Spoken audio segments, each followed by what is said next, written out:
السلام عليكم يا شهداء يا مجاهدين في سبيل الله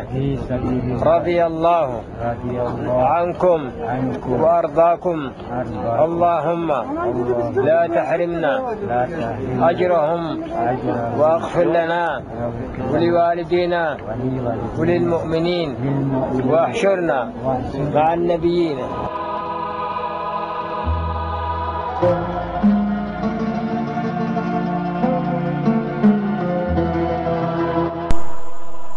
یہاں پر انصار میں سے جو شخصیت سب سے پہلے دفن ہوئی وہ اسد ابن زرارہ ہیں، اور مہاجرین میں عثمان بن مظعون ہیں۔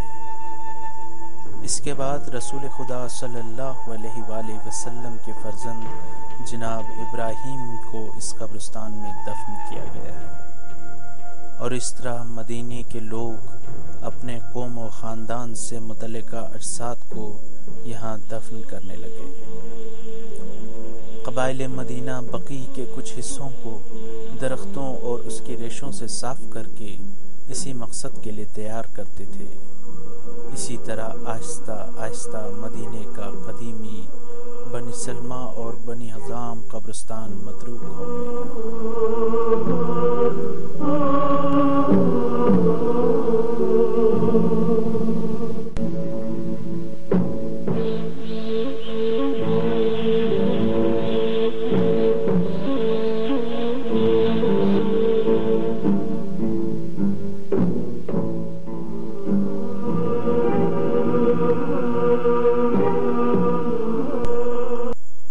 بقیع کی فضیلت میں رسول خدا صلی اللہ علیہ وآلہ وسلم سے خاصی تعداد میں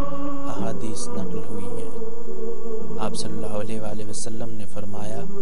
بقیع سے 70,000 افراد مشہور ہوں گے جن کے چہرے چودھویں کے چاند کی طرح درخشاں ہوں گے۔ ایک دوسری حدیث میں آپ نے فرمایا، بقیع سے 70,000 لوگ ایسے مشہور ہوں گے جن کے چہرے چودھویں کے چاند کی طرح چمک رہے ہوں گے، اور وہ بغیر حساب و کتاب بہشت میں داخل ہوں گے۔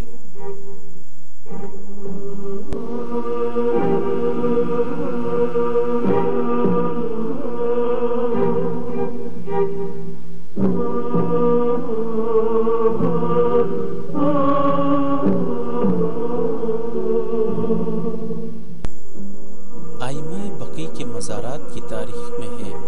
کہ یہ قبرستان دیوار، چھت، گنبد اور آستانے پر مشتمل تھا، حتیٰ کہ خادم، دربان اور گران قدر صندوق بھی اس کی رونق بڑھا رہے تھے۔ لیکن افسوس کہ یہ قبرستان 8 شوال 1344 ہجری قمری کو منہدم کر دیا گیا۔